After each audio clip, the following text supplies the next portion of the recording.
Harka fuunee akka mooltan hordoftoota sagalee Ameerikaa sagantaa afaan Oromoo oduuwwan har'aaf qabnu kunooti. Dhaabbata mootummoota gamtoomaniitti Komishinariin olaantuun mirga namoomaa Michelle Bachelet waxabajjii 18 bara 2022 godina Wallaggaa lixaa aanaa Gimbii bakka Tolee jedhamutti ajjeechaa namoota nagaa irratti raawwatame akka dafee qaama walaba ta'een qoratamu mootummaa Itoophiyaa gaafataniiru.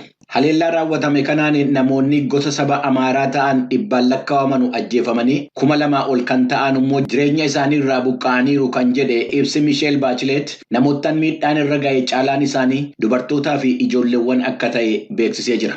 Ajjeechaan Toleetti taasifame suukanneessaa akka ta'e kan ibsan Michelle Bachelet namoottan miidhamanii fi maatiiwwan isaanii dhugaa jiru beekuudhaa fi mirgi isaanii akka eegamuufii qabu gaafatanii warreen gochicha raawwatan seeratti dhiyeessuudhaan haqni akka mirkanaa'uu qabu hubachiisaniiru. Haleellaa raawwatame sana hordofuudhaan namoonni lakkoofsi isaanii addaan baay'ee hin beekamne butamuu isaanii kan beeksise ibsi kun mootummaan tarkaanfii barbaachisaadhaa fi seera qabeessa ta'e fudhate namoottan butamanii fudhataman akka bilisoomsu Komishinar Bachelet gaafachuu isaanii ibseera. Dhaddachi mana murtii waliigalaa Oromiyaa ammas himata gaazexeessonni Oromiyaa News Network ittiin himatamaa jiran ilaaluu fi beellama biraa qabachuusaa abukaatoon himattootaa obbo Boonaa Yaazoo himaniiru. Daawit Galmoo gabaasa kana bal'inaan dhiyeessa. Yeroo labsii muddamaa keessa yaada mootummaa ce'umsaa hundeessuu keessatti qooda fudhataniiru jechaan shakkamanii namoota 15 waliin to'annaa jala kan jiran gaazexeessitoonni Oromiyaa News Network lameen Dassuu Duulaa fi Biqilaa Amanuu har'as namoota galmee yakkaa isaanii duukaa himataman 15 waliin dhaddacha mana murtii waliigalaa Oromiyaa Saarbeetitti dhiyaatanii jiran. Abukaatoonni himatamtootaa obbo Boonaa Yaazoo himata har'a fooyya'ee dhaggeeffatamuuf ture dursa himatamtoonni waa'ee mana murtii akka himanni fooyya'uuf ajaja irratti mormii dhiyeessuu himu. Komiin dhiyeessannu tokko abbaan alangaa ajaja mana murtii hin kabajne manni murtii ajaja kabachiisuu qaba. Lammata himatni amma himatamtoota irratti fooyya'e kuni abbaan alangaa fooyyessee keessa kan jiru akka himanni irra jirutti kan tilmaamamuudha. Manni murtii qabxiiwwan kana hubatee jira. Kanaaf akka komitiitti kan kaasnu abbaan alangaa eega fooyyeffannee irra darbuu qaba. Himatamtoota irratti akka himata jiruutti hin tilmaamamne kana immoo dirqiin yookaan qajeelchuun yookaan sossobuun abbaan alangaa fedhii godhatee himata akka fooyyessee fidu gochuu manni murtii dirqama hin qabu kan jedhu. Obbo Boonaan komiin himatamtoota abbootii seeraa murtii dhaddachaa kana irratti ta'uu himanii sunis akka jijjiiraman komii galmee yakkaa kana duukaa ilaalamuuf jiru kanaan mana murtiif galchuu himanii jiran. Manni murtiis dhimma kana ilaaluuf kibxata dhufuu waxabajjii gaafa 23 bara 2014 beellama qabatee jira. Gabaasa sagalee Ameerikaaf Galmuu Daawit Finfinneerraa. Gamtaa Awurooppaatti Komishiinarii bulchiinsa balaa kan ta'anii fi torban kana Tigraayin kan daawwatan Jaanis Liinaarsiis gargaarsa namoomaa Tigraayin seenee bakkeewwan barbaachisuun gahuudhaa fi hanqinni boba'aa jiraachuu isaa ibsaniiru. Mootummaan Itoophiyaa gama isaatiin boba'aan ga'an Tigraayitti ergamaa akka jiru himee komiin dhiyaate dhugaa akka hin taane beeksisee jira. Haliimaa Atumaanii Finfinnee irraa akka gabaastetti uggurri gargaarsa namoomaa waan itti fufee fi lammiileen Tigraay rakkachaa jiru jechuudhaan hanga'an gamtaa Awurooppaa Maqaleedhaa deebi'anii ibsa kennaniin dubbataniiru.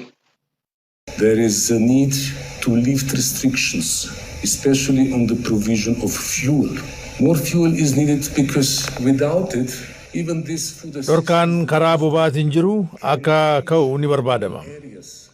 Boba'aan dabalataa barbaachisaadha. Gargaarsi midhaan nyaataa Maqalee ga'uus bakka barbaachisummaan jiru baadiyyaadhaan ga'uun hin danda'amne.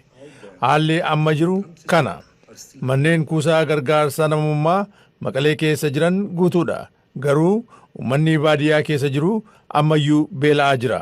Itti gaafatamtuun dhimma pireesii waajjira muummee ministeeraa Billanee Suyyum keessumaa karaa boba'aatiin uggurrii yookiin daanqaan taasifame akka hin jirre himaniiru. Akka Billanee Suyyum jedhanitti torban darbe konkolaattonni 3 boba'aa liitirii 100,000 fi 37,500 fe'anii Maqalee seenanii jiru. Akka waliigalaatti ji'a eebilaatii kaasee boba'aan liitirii 900 fi 20 Tigraayitti ergamuu isaa kan ibsan Billanee Suyyum. So the myth of fuel shortage is a TPLF hidden agenda to enhance mobility of its army in preparation for another round of conflict.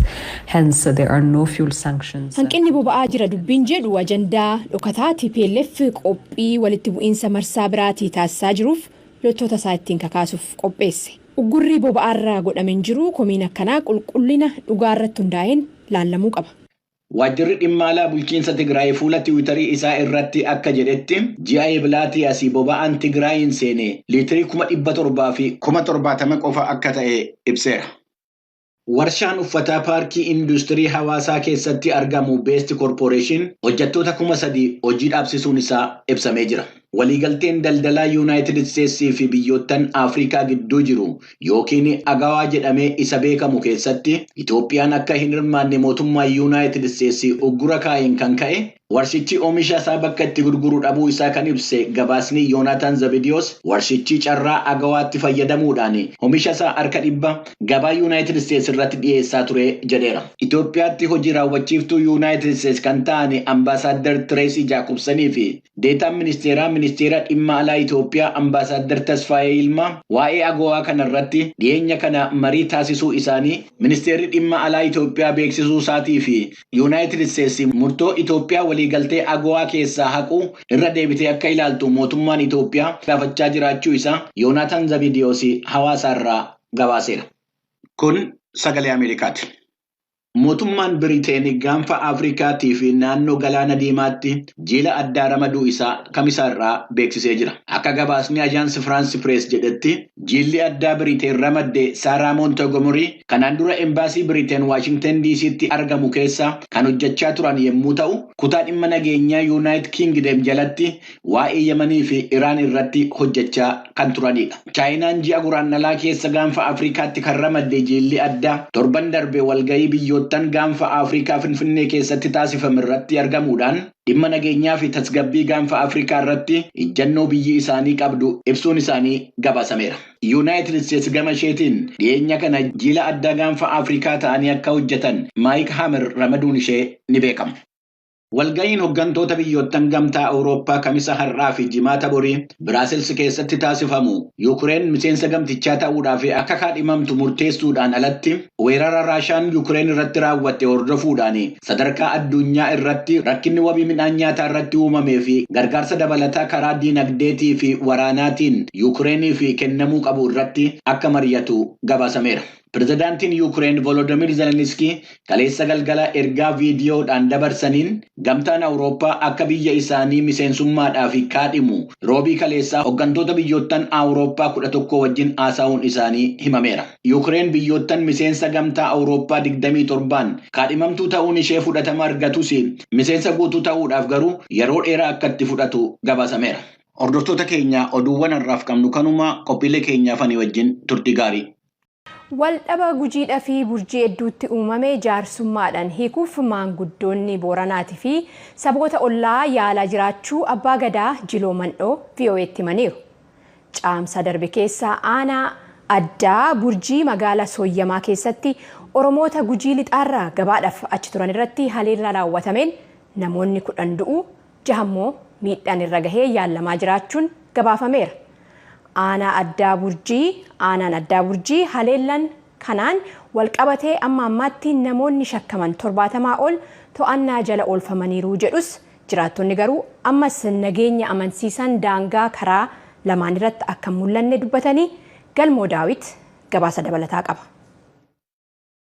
Akka abbaa gadaa Jiloo Mandhoo jedhanitti haleellaa torbee darbee naannoo saboota sablammootaa fi ummatoota kibbaa aanaa burjii magaalaa Sooyyamaatti dhalattoota gujii lixaarratti xiyyeeffatee raawwateen battala namoonni 9 du'an itti dabalata namni takka kayaala fayyaa argataa ture jalqaba torbee kana du'eeti jira. Bulchaan aanaa addaa burjii obbo Maariyaa Alamaayyoo rakkoo mudatee saboota lamaan adda kute kana furuuf hojiin jaarsummaa itti jiramaa jedhan. የሽምግልና ሂደቱ በጣም በጥሩ ሁኔታ ነው እየሄደ ያለው።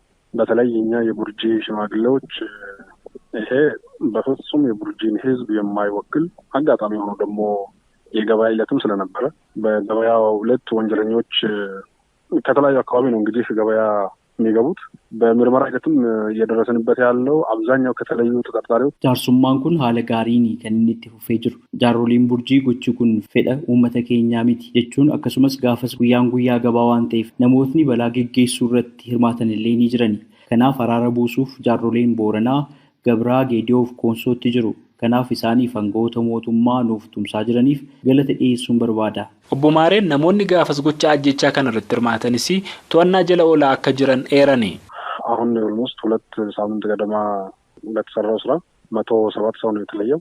ከ107 ሰው ውስጥ ደግሞ ቁጥጥር ስር ያሉት 70 ሰዎች ቁጥጥር ስር ውሏል። እነዛ ውስጥ ደግሞ በፍርድ ቤት ጉዳያቸው በመረጃ ተደግፈው ሆርዶፊ ቶርቤ ለማን አማ namoota 107 adda baafneerra. Isaan keessaa namootni 70 to'annoo jala oolanii jiran. Ammas warra to'annoo jala oole keessaa namoota 49 irratti ragaan irratti sassaabamee jira. Warri kaanis akka to'annaa jala oolaniif hojiirra jirra. Gama biraan qabeenyi saamame gaafas loon 13, re'ee 15, harree 10, motora tokkoo fi qarshii 100 ol to'atamee jira. Harka humnoota nageenyaatiin qabeenya badee mara deebisiisuufis hojiitti jirra. Abbaa Gadaa Jiloo Mannoos ajjeechaa torbee lama darbe kana booda jaarroleen akka dhufanii isaan dubbisan himanii jiran. Warra Konsoo, Booranaa, Gedoo, Garraa warra akkasiitti dhufe namni afur. Yoomidha kan isaanii jaarrummaadhaaf simbira dhufanii? Isaan guyyaa lamaa deebi'aniiran haleellee dhufaniiran. Wanti si waliin mari'attani maal ree dhimma kanarratti mee? Waliin mari'anne namni kamadaa'e ka bodda'ame hostaala jira beektaa kuuni ku hawaasaa jira ku hostaala bulee horaa jira. Akka warri kun fayyee du'asaa jiruusaa dhabdinutti waa araaraatti hin deebinu jennee torbaan lama qabannee warri kun ka du'e ka fayyee du'aa jiruu namaa dhabdinu malee waa araaraan dubbannu jennee qaban. Akka Abbaa Gadaa Jiloo Mannoo jedhanitti gaafa haleellaa kanaa namoota 9 du'anitti dabalata jalqaba torbee kana warra miidhamee hawaasaatti yaala argataa ture keessaa namni tokko ammas lubbuun darbee jira. Kana malees namoonni 6 kan miidhaman ammas bulee horaa fi hawaasaatti yaala irra jiraachuu eeru. Nama gabayaa baay'ee cafacafanii amma nuti waan saniiti waan nagayaa nuti waraanaan hin beennu himannaan beenna malee akka gujiitti waraanaan afumuusiin lolaan hin beennu himannaan beenna jennee namni tokko kan waliin tulle namni tokkollee kan waliin tulle akkasii dhoogginee nama keenya adabachiillee ossatee kanamirraa du'ellee ossatee ta'ee wujjira. Garuu jiraattonni ammallee haalli naannoo daangaa aanaa surroo barguddaa fi burjii jiru bakka itti hin deebine jedhu. Dambooba Qilxaa jiraata Gujii Lixaati. Wanni suba kan amma homaa hin jiru eegisa nama gabaabaa illee hin jiru. Gabaa waliin bahu dhiisanii irra fi amma naannoo sana nageenyaa jiru rakkisa. Garuu waraanni addaa hin jiru. Namni immoo akkuma san gabaabaa jiru miidhameera. Namni walumatti gabaan gargachiseera jechuun namni gabaan deemee walitti gurguratee maal hin jiru. Daangaa Gujii kana qofaadha moo godinaalee dhibii biraas dhaqanii gabaa kana ni dhaabbatu namoonni? Godina biraallee irraa hin dhaabbata gabaa sannan. Fakkeenyaaf godina warra amma Amaaroo amma Hooree warri jedhu kanarraa achiin gabaa saniin baha. Godina Konsoo irraa gabaa san namni dhufee gurgurata.